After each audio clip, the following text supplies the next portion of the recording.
Ya. Jadi jangan belajar zikir karena pengen ini. Zikir itu karena supaya Allah ridho. Ridho artinya rela. Yang penting Allah rela sama kita.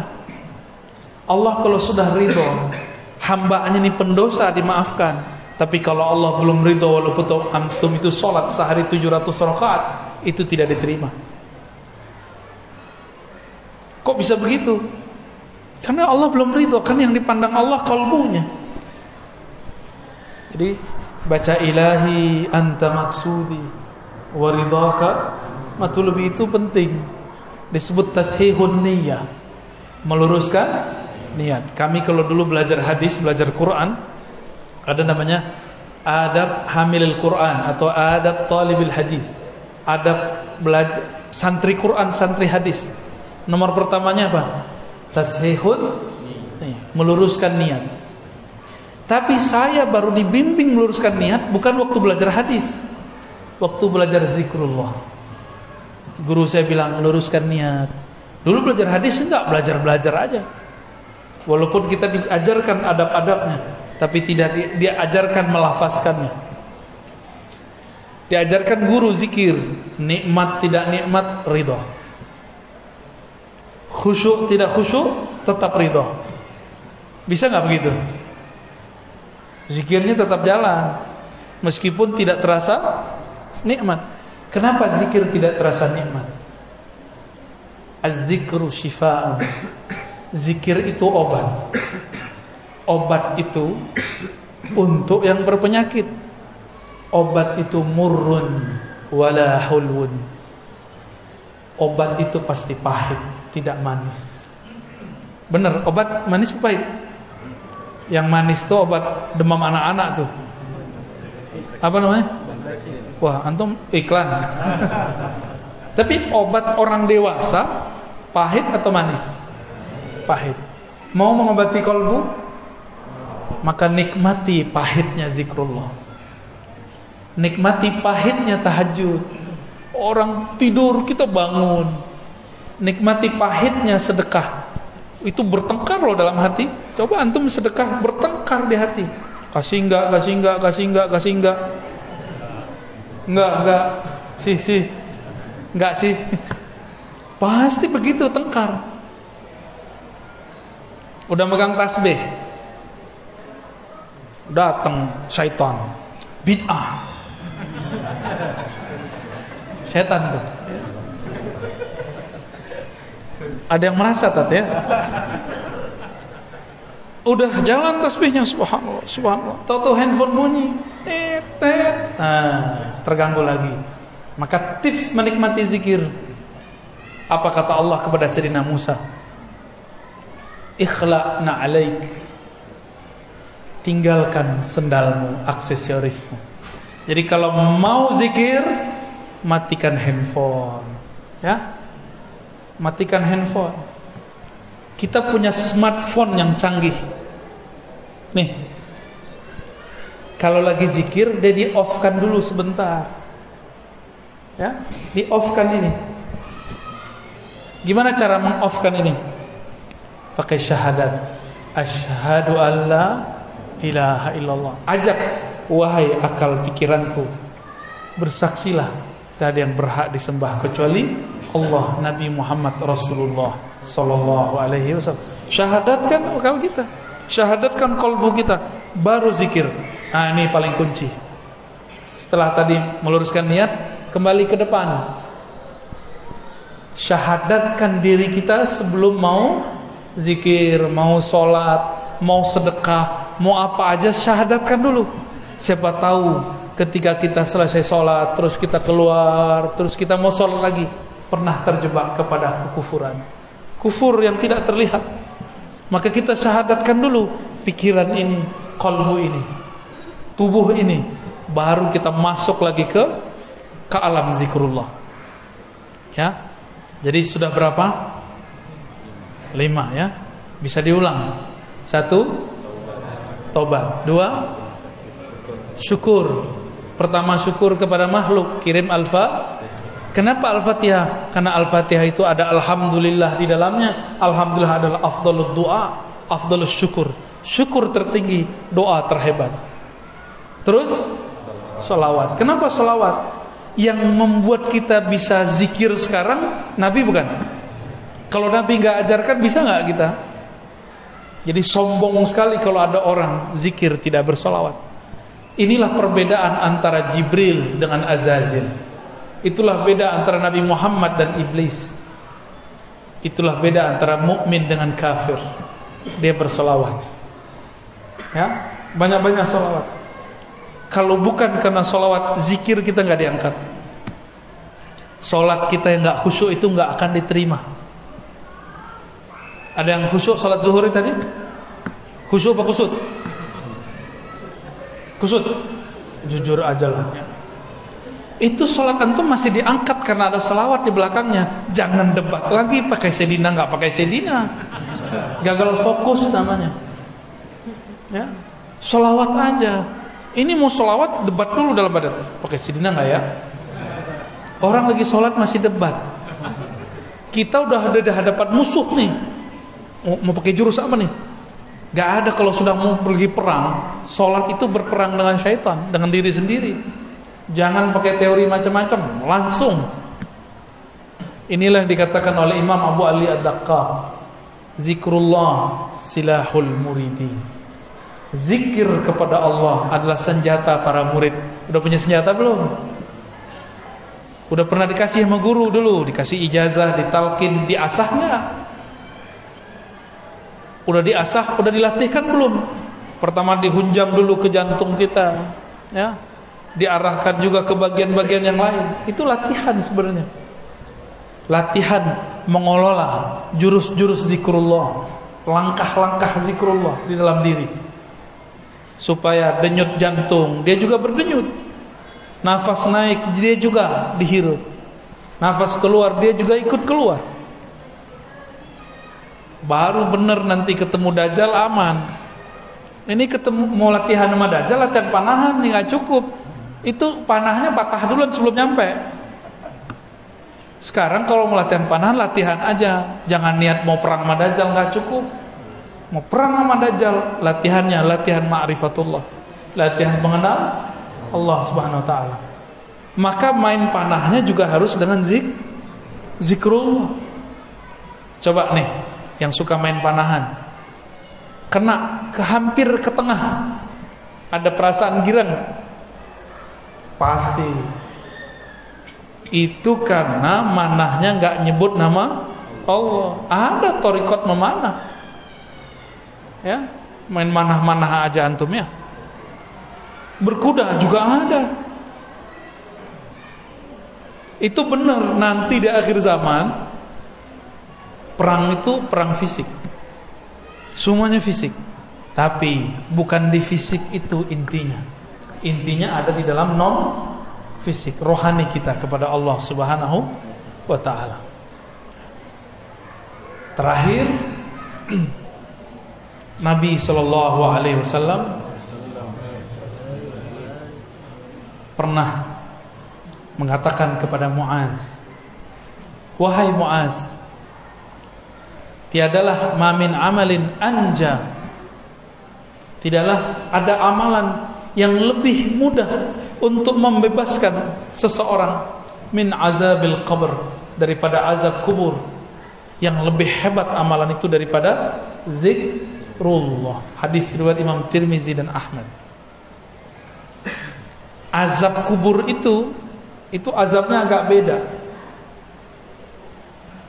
Dia semi-semi azab neraka.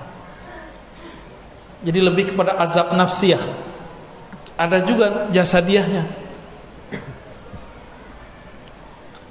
Ada yang pernah ini enggak? Ustaz Thohir pernah ditahan di imigrasi enggak? Untuk keluar negeri? Belum ya? Mau coba enggak? Karena baru sekali punya. Oh gitu. Kawan saya waktu masuk ke Israel ditahan. Itu ustadz, wajahnya langsung berubah. Untung gak buang air kecil berdiri. Itu ustadz aja hilang saktinya lagi diperiksa. Sama, ini mau ustadz, mau kiai, mau tuan guru, mau mursyid, masuk ke alam kubur gemeteran juga ketemu munkar dan nakir. Maka Nabi mengatakan, kalau orang ini kenal Allah,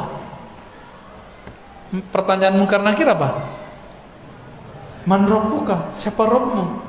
Enggak ditanya, ente mursyid. Enggak ditanya, ente khalifah thariqat. Enggak ditanya, thariqat ente 10 ya. Enggak ditanya. Enggak laku di sono. Ente hafiz 31 juz ya. Juz ke-31-nya juz Al-Poqar. Ada juz duren kalau di sini ya. Enggak ditanya. Yang ditanya siapa?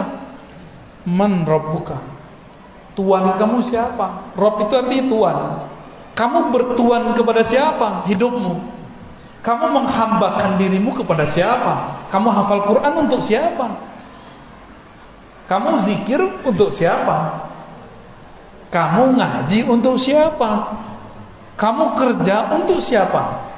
Ini coba nih, berangkat pagi jam 6, pulang jam 6. Berarti udah 12 jam kita untuk selain Allah. Maka kerjanya harus diniatkan sebagai ngabdi kepada Allah. Kalau enggak, ketika kita jawab Robbi, bingung apa mau jawab.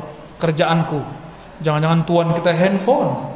Antum ini kan enggak bisa lepas dari handphone. Benar? Jujur aja lah ya. Lebih bid'ah smartphone yang dari Cina tuh atau tasbih? Dari Cina juga. Lebih bid'ah mana? Kata kawan, ya sih pegang handphone, ngajar pakai handphone, bahkan pakai tablet. Terus bilang, tasbih itu menyerupai Yahudi. Saya cari-cari Yahudi selama di Yerusalem pakai tasbih gak ketemu. Mulai dari tentaranya, orang-orangnya, petaninya, orangnya riwi-riwi, rahib-rahibnya, nggak ada pakai tasbih. Yang ada pakai kupluk. Dan jenggotnya lebih panjang daripada jenggot bapak. Jenggot bapak itu masih kurang sunnah. Apalagi jenggot aneh. Masya Allah. Nggak ketemu. Jadi mereka ini kan nggak senang langsung Yahudi. Malah ada yang bilang, tasbih itu punya Saulin. Ya salam, ini ketahuan nih suka nonton kungfu nih. Kayaknya itu lebih bid'ah daripada main tasbih. Enggak belajar usul fikih dengan benar, bahwa ada yang disebut al-maqsud, ada yang disebut dengan wasail, wasilah. Tujuan orang megang tasbih, tujuan orang megang handphone apa? Lebih mulia mana? Tasbih.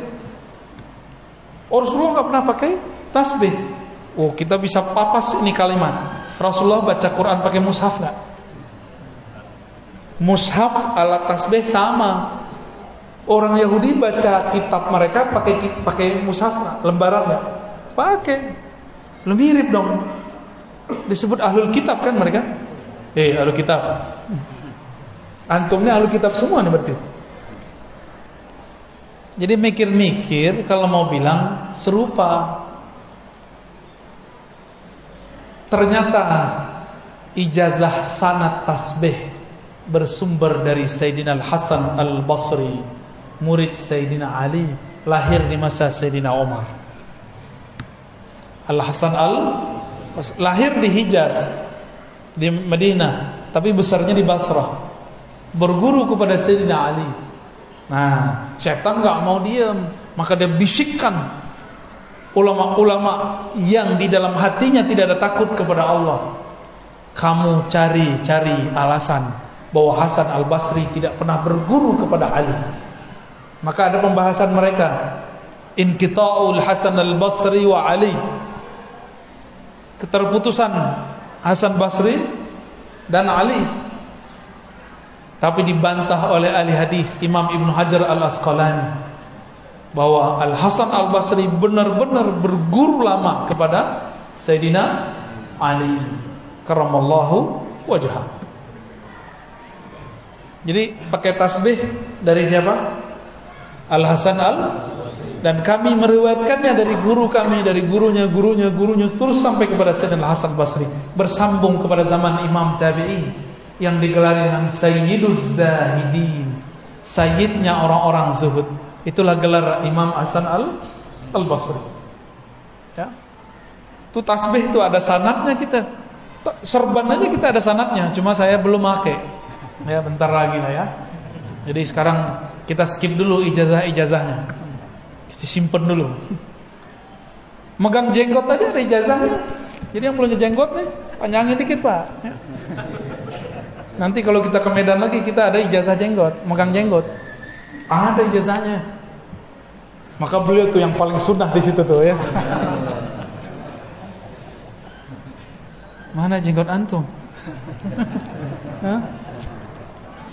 Kita berjenggot bukan pengen disebut salaf. Kita berjenggot karena Nabi kita berjenggot. Tapi kalau antum gak mau berjenggot gak apa-apa. Cukup katakan beberapa guruku tidak berjenggot. Boleh. Boleh ngomong begitu. Ya.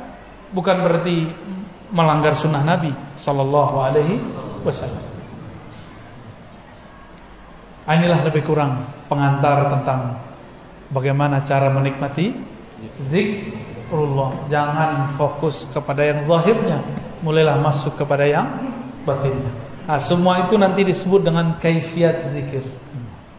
Coba tanya semua mursyid, semua guru, yang saya jelaskan itu nanti ada pada mereka. Cuma beberapa mursyid kadang tidak bisa menjelaskan. Ini itu kaifiat, mana dalilnya? Ya, mereka cuma tahu dalil merasakan zauq. Cobain, rasain, itu dalilnya. Ya, itu dalil mereka. Sebenarnya dalil itu lebih kuat. Sayangnya orang awam kadang-kadang tidak faham. Ya, barangkali itu dari kami. Silakan kalau ada yang mau dikonfirmasi, ditanya, ya, tafadhal.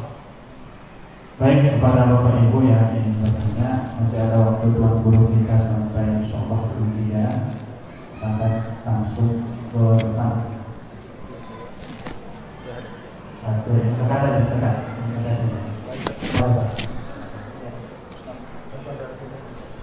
Ahsan nanti pakai kertas. Kalau ada kertas ya. Nanti. Udah sekarang baca aja dulu. Mungkin panitia yang ke depannya. Assalamualaikum warahmatullahi wabarakatuh. Assalamualaikum. Izin Bu ya. Apakah atau bagaimana zikir-zikir yang bisa menyampaikan kita ke makom tertentu? Penjelasannya ya. Baik. Pengen naik makom, berarti niat ilahi anta maksudinya nggak benar. Ya, sebenarnya mudah. Guru kita biasanya kalau yang oke, itu sebelum talqin zikir ngajak istighfar dulu. Sebelum istighfar disuruh dulu mandi taubat, disuruh sholat taubat, ingat mati sebelum mati. Lalu dilafazkanlah istighfar. Biasanya dibimbing cara baca istighfarnya. Di saat antum dibimbing oleh guru baca istighfar, lalu memaknai kalam-kalam istighfar, sedang ditarik sama guru ke makom taubat. Tergantung nih taubatnya taubat apa, zahir apa batin. Maka makom taubat ini juga lapisannya banyak. Yang zahir ada 7, yang batin juga ada 7. Anggota kita yang besar kan 7. Yang batin juga 7. Mulai dari syirik, sombong, sampai kepada ujub, hasad, iri, dengki. Itu diistighfarkan semua. Jika ada getarannya, berarti kita sudah masuk ke alam makomat taubah. Ya. Dan itu beda-beda per masa. Setelah makom taubat ada namanya makom syukur, ada namanya makom sabar. Makom syukur itu dengan mengirim Fatihah kepada guru. Itu makom syukur. Di luar zikir kita sedekah kepada orang, memberi hadiah kepada guru. Sering-sering kasih hadiah ke guru. Ya. Kalau guru farhan, senang, maka makomat terbuka. Ya, karena makomat itu khazanah dalam dirinya. Dia punya kunci-kunciannya. Kalau dia senang, dia akan doa, ya Rabb, tolong panggil muridmu ini, hambamu ini kepadamu. Kalau gurunya wali ya, kalau gurunya nggak wali nggak bisa. Tapi memberi aja udah cukup. Begitulah terus, ada makomat, makom syauq, makom mahabbah, ada makomnya semua. Itu yang diturunkan lewat kaifiat zikir. Cuma sayang, kaifiat tinggallah kaifiat zikir, tata cara jadi tata cara, tapi tidak tahu makomat yang tersimpan di dalamnya. Maka banyak orang jadi mursyid belum pantas jadi mursyid. Tapi karena gurunya udah pusing, aku mau mati, siapa lagi yang melanjutkanku, udah ijazahin aja. Harapannya dia nanti menyempurnakan kemursidannya kepada mursyid yang lain. Ini baru bergelar mursyid 1, udah gak mau berguru sama yang lain. Padahal di ijazah itu diwasiatkan untuk menghormati ahli fikih, ahli Quran, ngaji kepada ulama. Baru dapat ijazah, baru dapat gelar khalifah, udah gak mau ngaji sama orang. Berarti berkhianat kepada ijazahnya. Makanya la yubarak alaih, tidak diberkahi. Ya, baca tuh ijazahnya para mursyid. Ya, ijazahnya apa? Kalau di Naqsyabandiyah itu jelas. Ya, di Qadiriyah jelas, di Syaziliyah jelas. Ada ijazahnya. Ya, baik. Lanjut. Assalamualaikum warahmatullahi wabarakatuh. Ini ada pertanyaan, apakah roh itu ciptaan Allah? Saya pernah dengar dari Ustaz, roh itu adalah titipan dari Allah. Mohon penjelasannya. Saya jawab pakai Quran ya, bukan pakai pendapat saya. Surat Shad, Surat Al-Hijr, Surat As-Sajdah menyebutkan apa? Nanti nomornya kan saya sebutkan semua ya. Silakan dilihat sendiri. Surat Shad 71, 72, 73 itu bahas ini.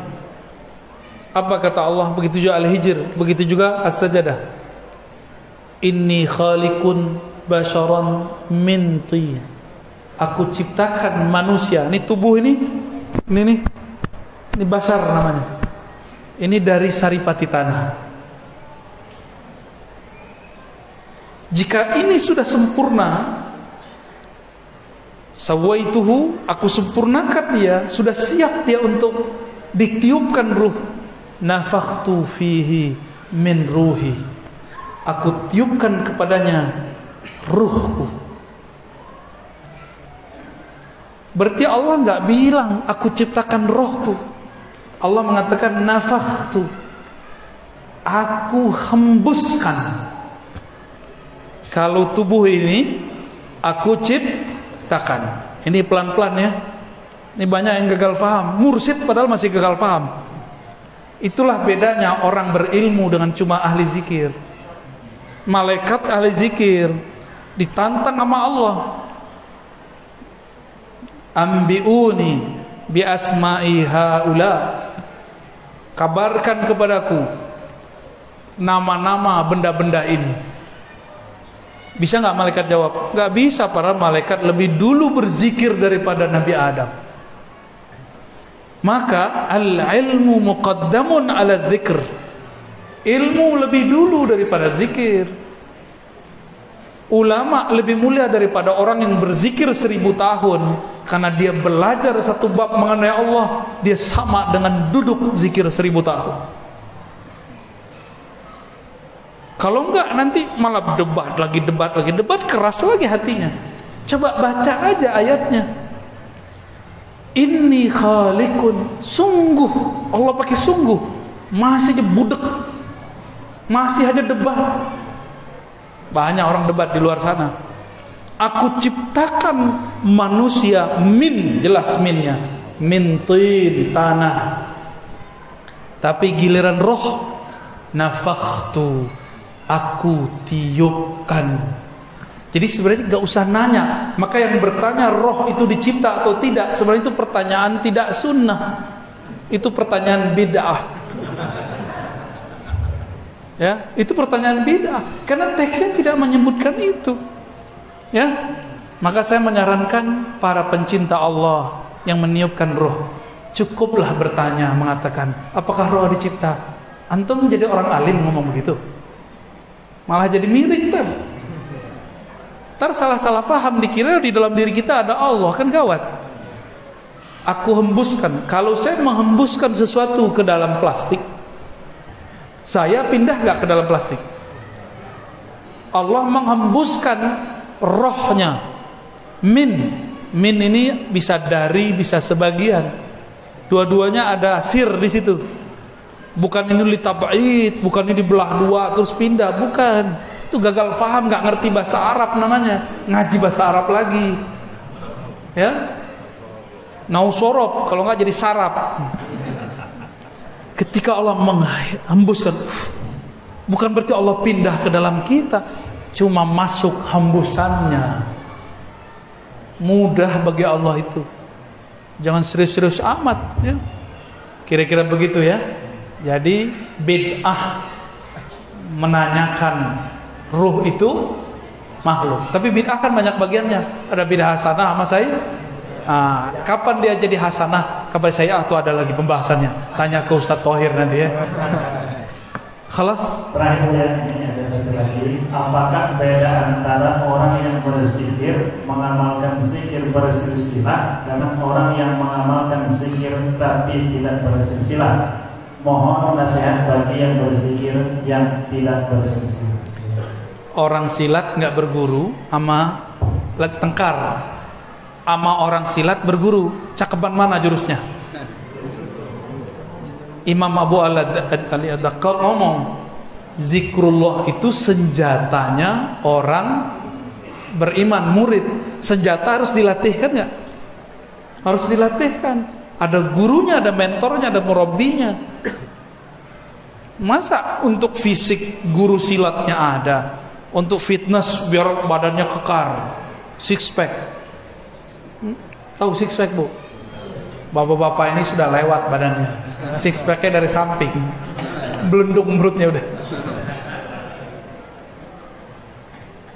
Jika tubuh fisik harus dilatih. Ada orang latihan fitness tanpa guru, tanpa trainer, gimana? Keseleo nggak badannya? Sakit-sakit? Kita sama guru aja sakit-sakit, apalagi gak sama guru. Itulah sebabnya kenapa ada orang gila berzikir. Dia berguru, tapi yang dia amalkan bukan yang dia pelajari. Tunggu aja ntar begini. Tunggu aja ya. Itu orang pengkhianat kepada gurunya. Gurunya bilang amalkan ini nak, yang diamalkan yang lain. Ya. Gak percaya sama guru, syak kepada syekhnya. Baik, sudah jam 3 ya. Mari kita tutup kajian ini. Kita lanjut nanti malam ya. Ntar malam. Habis bisa apa? Habis maghrib? Habis maghrib. Baik. Kata ini udah kholas. Nanti malam ya insyaallah.